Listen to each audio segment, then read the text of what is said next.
안녕하세요. 심플한 관심 종목 TV입니다. 자, 해당 영상은 이제 오늘 지수가 뭐 반등을 좀 해줬는데 이게 그래도 조금 상징성은 있는 그런 반등이지 않나 싶어가지고 그런 지수에 대해서 뭐 어떻게 좀 흘러갈지 생각, 제 개인적인 사견. 아무래도 지수라는 건 또 절대적으로 뭐 예측을 한다고 해서 뭐 맞추고 그런 영역보다는 예측을 통해 가지고 그 뒤에 내가 좀 어떤 식으로 대응을 할지, 매매는 어떤 식으로 좀 전략을 해볼지, 아니면 아직 비중을 조금 뭐 남겨둘지, 뭐 이런 식으로 하다가 매매 시나리오 짜는데 조금 연관을 시킬 수 있죠. 그래서 그 정도이다 보니까 좀 가볍게 들으시면 될 것 같고, 뭐 당연히 그 제 생각이랑 안 맞는 부분이 있을 수도 있어요. 그래도 그런 분들은 그냥 좀 가볍게 넘겨주시면 감사할 것 같습니다. 자, 그래서 지금 지수가 최근에 워낙 이 9월달에 많이 죽을 썼죠. 많이 밀렸어요. 고점 대비해서 뭐 거의 13%, 15% 가까이 밀린 상황이고, 이 정도면 이제 좀 사람들, 시장에서 고점에서 참여한 분들은 아, 이제 좀 하락장이다, 이렇게 느낄 만도 합니다. 그리고 그게 이제 자연스럽게 지수 하락이 지속되면은 유동성 저하가 일어나죠. 그리고 지금 그러시는 분들도 있을 거예요. 내 종목은 지수 돌려주는데 왜 안 움직여? 왜 반등이 없나? 이렇게 하시는 분들도 있는데, 요거는 이제 두 가지 케이스가 있거든요. 요것부터 좀 설명을 드리면은, 지수가 뭐 이제 돌려줬는데 종목, 내가 당장 들고 물려있던 종목이 반등이 크게 안 나오는 경우가 분명히 있어요. 생각보다 많죠. 근데 요게 케이스를 좀 잘 생각을 하셔야 됩니다. 자연스럽게 지수가 반등이 나올 때는, 자, 원리 이유부터 설명을 드릴게요. 지수 반등이 나올 때는 뭐가 있죠? 지수 반등을 할 때 보통 움직이는 종목이 있죠. 바로 우량주입니다. 왜? 시총 큰 종목들을 통해서 지수를 보통 견인을 해주거든요. 지수를 견인을 해주는 거는 보통 기관 외인이고, 지수 견인은 지수에 변동을 주는 세력이라고 해야 될까요? 메이저, 기관, 외인. 그리고 이 기관과 외국인들의 움직임은 보통은 우량주를 통해서 움직입니다. 그래서 지수 좀 돌려주면은 저도 지수 되돌림에 대해서 여기서 얘네들을 이제 설명을 드렸었죠. 지수를 돌리면은 얘네를 피해갈 수가 없다. 지금 시장에서 이게 시장 그 시즌마다 조금 다르기는 해요. 어떤 옛날 시장에는 뭐 이제 조선 쪽도 있었고, 조선업 뭐 이런 것부터 해가지고 뭐 철강부터 해가지고 시장이 조금씩 바뀌는 건 있는데, 그래도 우리나라 시장에서 이제 과거부터 전통적인 강호 삼성전자라는 거대 기업을 통해 가지고 반도체가 있고, 반도체는 코스피라고 설명을 드렸죠. 관심 때문에 계속 강조 드렸던 부분입니다. 코스피가 지수 반등을 하려면은 지금 시장에서 반도체를 놓고 갈 수는 없어요. 그래서 반도체, 그리고 코스닥은 2차 전지가 있을 거다. 이 코스닥 같은 경우는 특히 또 더 자주 바뀌거든요. 뭐 한때는 뭐 바이오 섹터인 적도 있고 뭐 그런데, 일단 최근 시장에서는 2차 전지가 코스닥의 대표격인 그 지수 견인을 하는 그런 메이저 수급들이 지수를 끌어올릴 때는 얘네들을 통해서, 반대로 지수가 밀릴 때는 얘네들도 아주 높은 확률로, 물론 그럴 수는 있죠. 코스피가 지수가 막 올라요. 근데 반도체주들은 하나도 안 올라.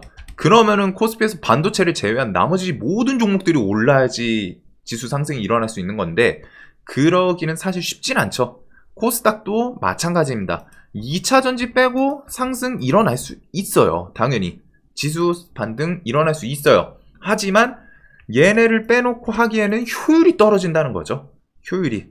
그리고 얘네는 반등 나올 만한 이유들도 조금 엮이고 있죠. 뭐 실적이라던가, 특히 이제 오늘 삼전 같은 경우 이게 좀 중요하긴 했는데, 삼전 잠정 실적, 오늘 지수 돌려준 두 가지 2차 전지랑 반도체가 있는데, 뭐 대표적인 게 오늘 삼전이랑 LG엔솔 호실적입니다. 잠정.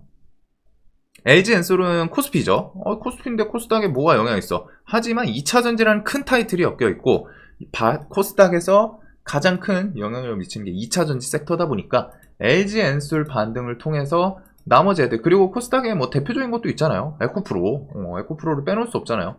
그래서 2차 전지가 오늘 다 시빨갑니다. 에코프로 BM부터 해가지고 뭐 코스모화 시총 20조짜리들이 막 8%씩 올랐어요. LG엔솔 뭐 이렇게 7%, 에코프로 7%, 엔캠, 솔브레이 홀딩스 다 에코프로 등등 2차전지 관련한 종목들이 오늘 시원시원하게 반등이 나왔죠. 그리고 코스피도 당연히 3전.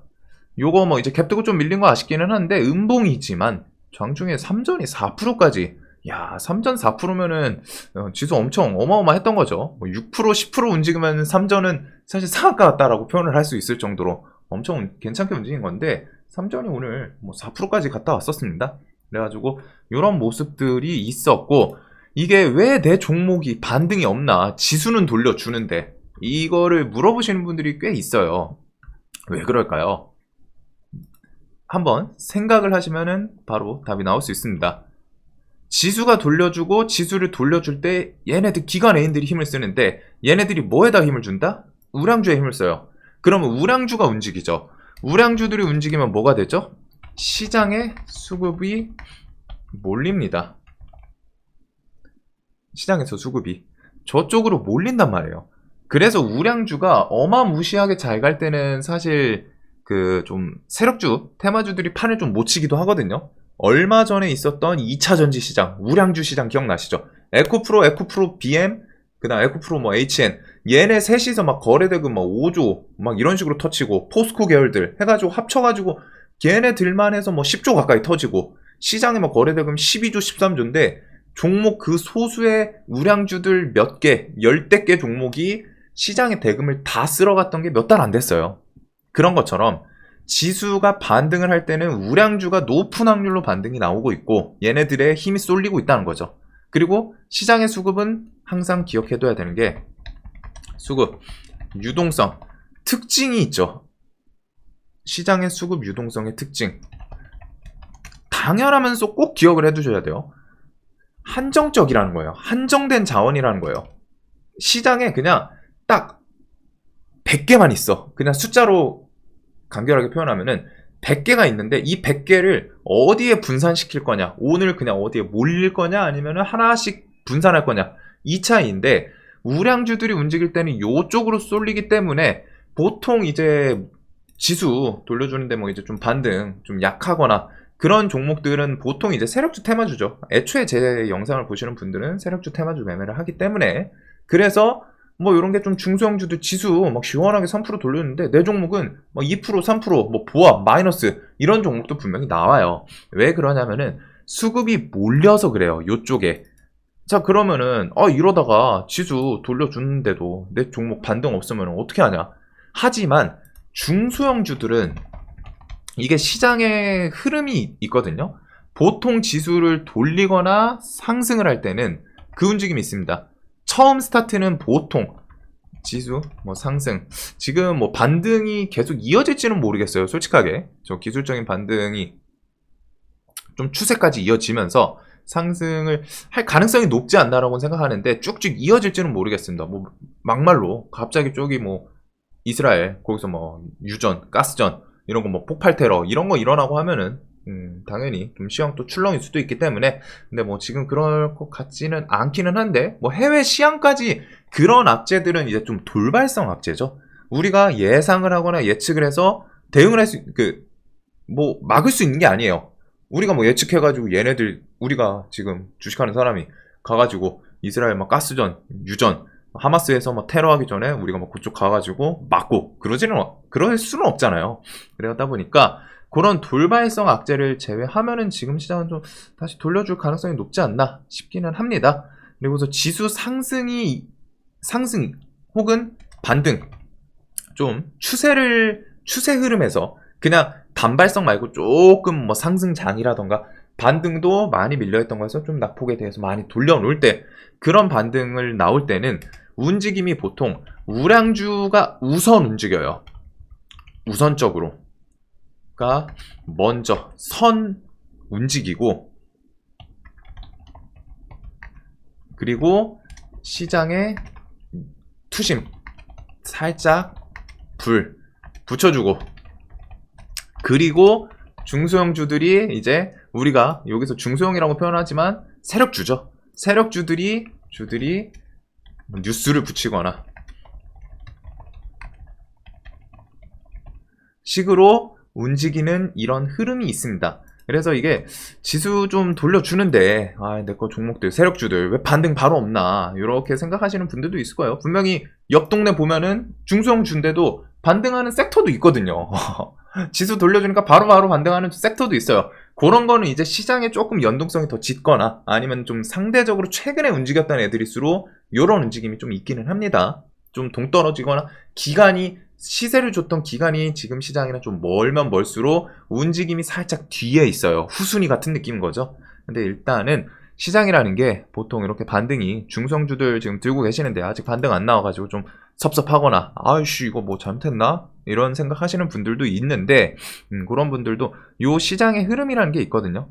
보통 지수를 상승시키거나 반등시킬 때 스타트는 우량주를 통해서 먼저 기관 애인들이 당연히 중소형주들 막 잡주들 투자해가지고 주가 끌어올리고 그러지 않잖아요.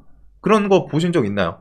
지수 견인할 때 막 코스닥 지수 막 4% 5% 가는데 뭐 에코프로나 뭐 삼성이나 뭐 이런 애들이 움직임이 하나도 없고 뭐 마이너스 2%인데 다른 종목들이 싹 움직여가지고 시세 주는 경우 정말 없다고는 못하지만 진짜 드물 거거든요. 그런 비슷한 케이스 뭐 한 100개 가져놓으면 한 5번이 안 될 거예요. 그런 케이스는 다 우량주를 먼저 견인을 합니다. 왜? 여기가 효율이 좋거든요. 그래서 우량주들 먼저 움직이고 우량주들이 들쑥날쑥 하면은 우량주에 엮여있는 그 업종 섹터 종목들도 같이 들쑥날쑥 하겠죠. 오늘 뭐 2차전지 반도체처럼.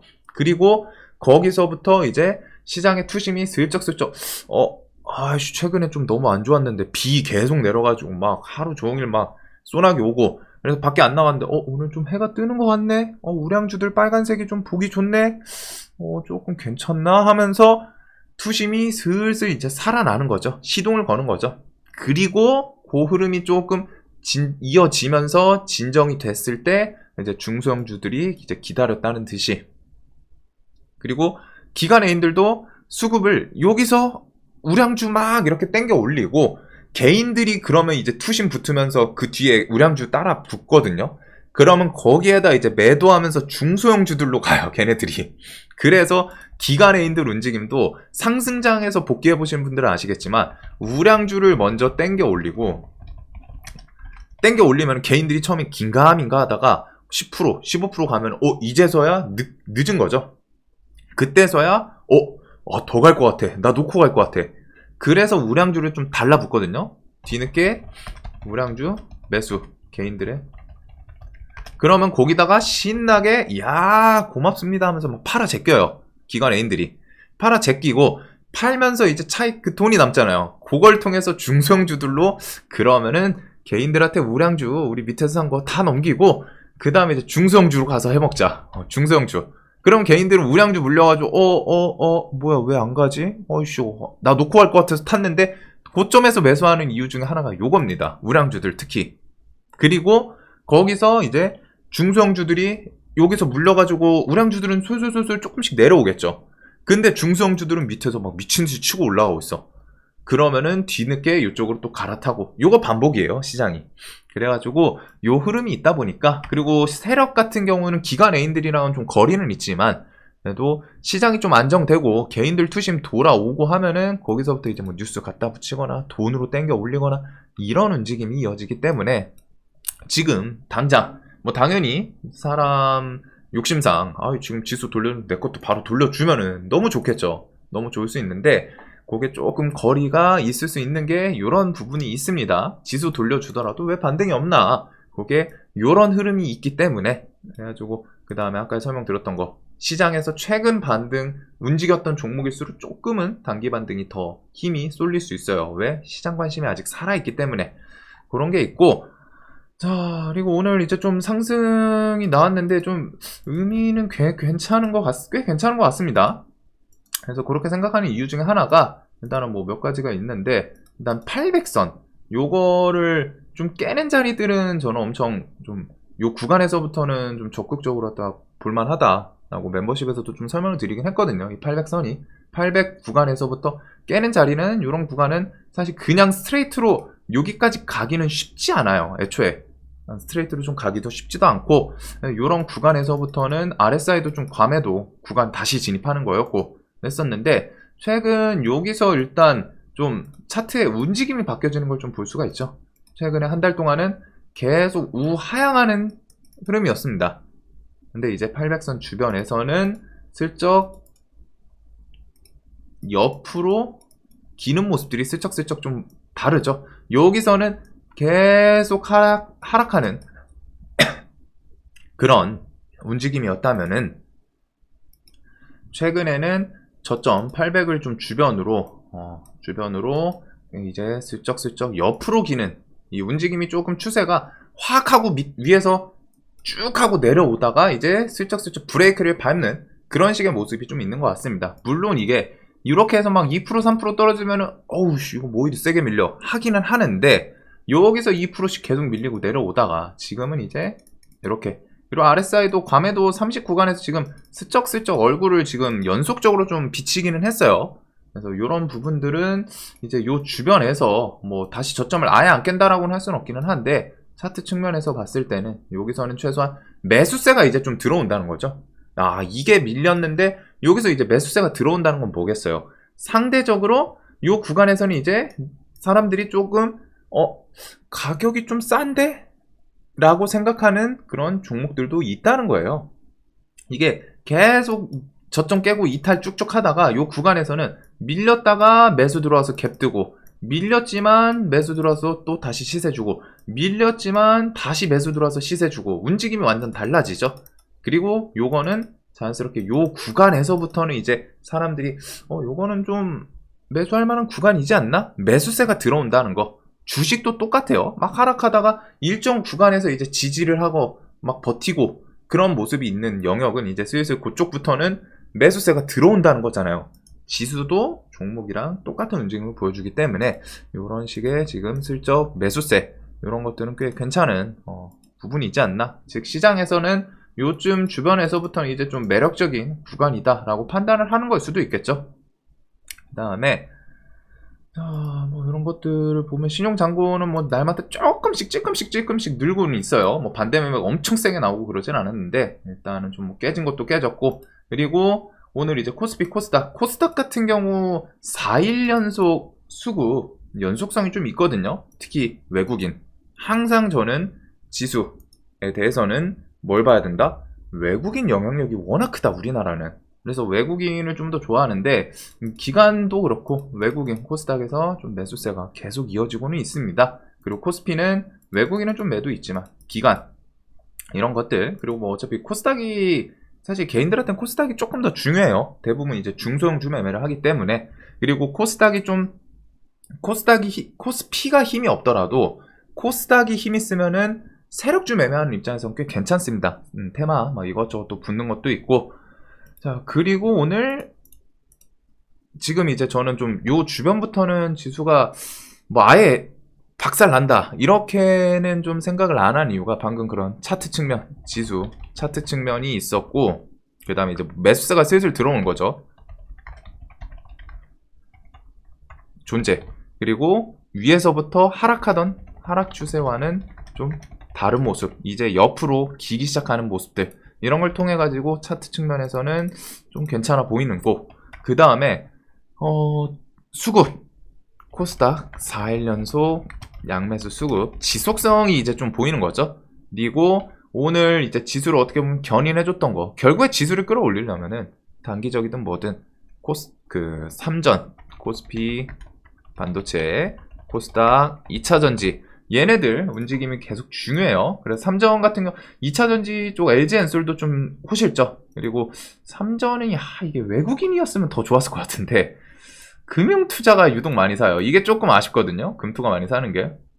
그래도 일단은 오늘 외국인은 안 팔고 이런 식의 이제 삼전 요게 있었고 2차전지 쪽이 조금 더 눈이 가는 게 일단 얘네들 최근에 이제 좀 수급 탄탄하게 들어오는 모습들이 있었죠. 에코프로도 좀 좋은 자리였는데 에코프로가 일단은 매수세가 계속 괜찮습니다. 기관도 안 팔고 외국인도 좀 사고 이런 것들 그래가지고 2차전지 쪽이 특히 양매수 코스닥 4일 연속 양매수가 일단 에코프로 중심으로 갔다가 좀 이유가 되지 않을까 싶은데 이런 부분들이 있어요.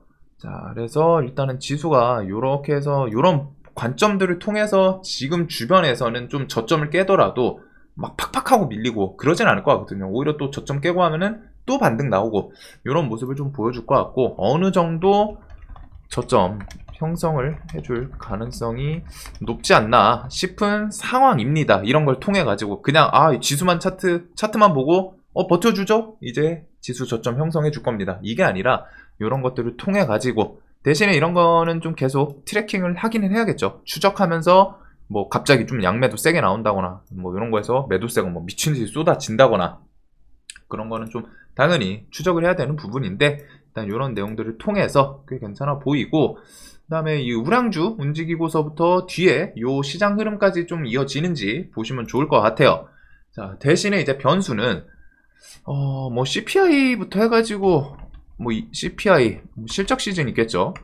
뒤에 이제 생각해 둬야 되는 거, 시황에서 지수에 영향을 미칠 수 있는 거는 이런 애들입니다. 실적 시즌에서 결국에 반도체든 2차전지든 미국 시장, 뭐 엔비디아는 11월로 실적 발표를 알고 있는데 11월 중순인가 좀 돼요.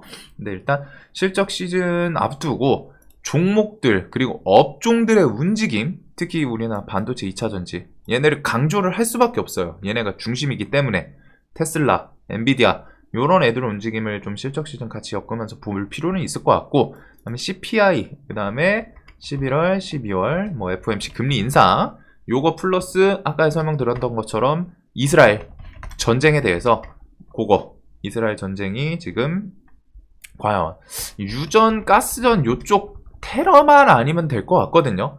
확전, 그 다음에 이제 확전, 뭐 이란이 참전하거나. 근데 지금 뭐 하마스, 와 그거 나쁜 놈들, 애기들 그것도 있죠. 제가 말로 꺼내기 좀 그런데 미친놈들이더라고요. 그래가지고 그런 거 때문에 좀 확전 합체, 이게 이스라엘의 힘을 실어주는 건 상관이 없습니다. 이스라엘의 힘이 실어주는 건 상관이 없어요. 근데 혹시나 어떤 맛이 간 놈들이, 국가가 갑자기 그 하마스 지원을 해준다거나, 뭐 이란 같은 경우, 지금 뭐 이란도 근데 이제 좀 슬쩍 일단은 뒷짐지고 나 아니야 뭐 이러는 모습이 있죠. 아무래도 그 타 국가들, 특히 이번에 뭐 미국, 그 다음에 뭐 독일, 그 다음에 뭐 캐나다도 있었던 것 같은데, 그런 이제 민간인 학살까지 있었기 때문에 명분 측에서 괜히 뭐 좀 지원하거나 하면은 진짜 세계적으로 또 두들겨 맞을 수 있거든요. 이번에 러시아처럼. 물론 러시아랑은 좀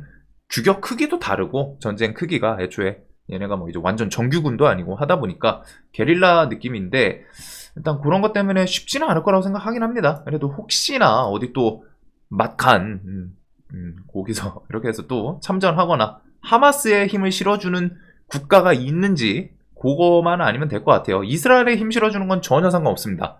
그러니까 세계 증시에서도 지금 이 전쟁에 대해서 별로 증시가 영향을 안 받잖아요. 우리나라만 어제 전쟁했어요. 그리고서 바로 돌려줬죠. 그런 게 이제 별로 관심이 없다는 거예요. 이스라엘 뭐 저쪽 지역은 이제 종교적으로 갖다가 과거에도 몇 번 있었던 곳이고 그러려니 하는 거죠. 이번에 우크라, 폴란드, 러시아 요거랑 완전 다르기 때문에. 그래도 혹시나 유전, 가스전 같은 거는 이제 테러 일어나고 하면은 거기서 이제 원자재 영향을 미칠 수 있기 때문에 그런 것들 좀 끼칠 수 있기 때문에 요거 정도. 그 다음에 이번에 국채금리도 이제 쌍봉 맞고 내려오다 보니까 좀 나쁘지 않아요. 꽤 괜찮거든요. 계속 내려오고 하는 거. 오늘 2.3% 밀렸어요. 상당히 좋은 모습이고, 해외 증시 잘 나가고 좀 다시 이제 지금 지수가 진정이 될 그런 움직임들이 좀 있는 것 같습니다. 그래서 요렇게 좀 보시면 되지 않을까. 그래서 저는 지수는 뭐 당분간은 요 주변에서 언저리에서 좀 돌려주면 당연히 좋고, 돌려주면 좀 어디까지 갈까요? 좀 실적 시즌 잘 엮이고 하면 일단은 뭐 120선 주변까지는 좀 생각을 해볼 수 있지 않을까 싶기는 한데, 일단은 또 돌려주더라도 완벽하게 막 이제 전고점 막 돌파하고 이거는 또 다른 이야기예요. 그때 가서 또 새로운 돌파하고 막 힘줄 만한 모멘텀이 있는지, 저는 올라가면은 당연히 또 이쪽은 좀 주의해야 될 구간이지 않나 싶은데, 이번에 좀 기술적 반등 좀 시원하게 나오나, 혹은 요 주변에서는 좀 저점 형성. 그래서 이런 걸 이용해서 지수 이용해서 좀 단타를 할 수도 있기는 합니다. 조금 낙폭 있거나 하면은 그런 거에서 하루 이틀, 3일 추가 매수하고 반등에 정리하고 이런 곳에서 새로운 추가적인 악재가 안 나온다는 가정 하에는 뒤에 뭐 이제 셧다운 정도가 있기는 한데 예산안은 아마 합의 나오겠죠. 셧다운 관련해서는 연기도 시켰는데 요거 정도가 있는 것 같아요. 시황에서는. 자, 그래서 오늘 이제 좀 지수 돌리기 시작할 수도 있는 그런 움직임, 좀 상징성이 있었던 것 같고, 그래도 뭐니 해도 양측 반도체 2차 전지 대표하는 기업들의 이제 호실적, 잠정 실적 발표도 있었고, 수급도 좀 이어지고, 그 다음에 지수 차트 측면에서도 꽤 괜찮은 모습을 이제 좀 보여주고 하는데, 지수가 이제 좀 안정을 찾길 바라겠습니다. 자, 영상 항상 좀 도움되셨으면 좋겠고, 영상 봐주셔서 감사합니다.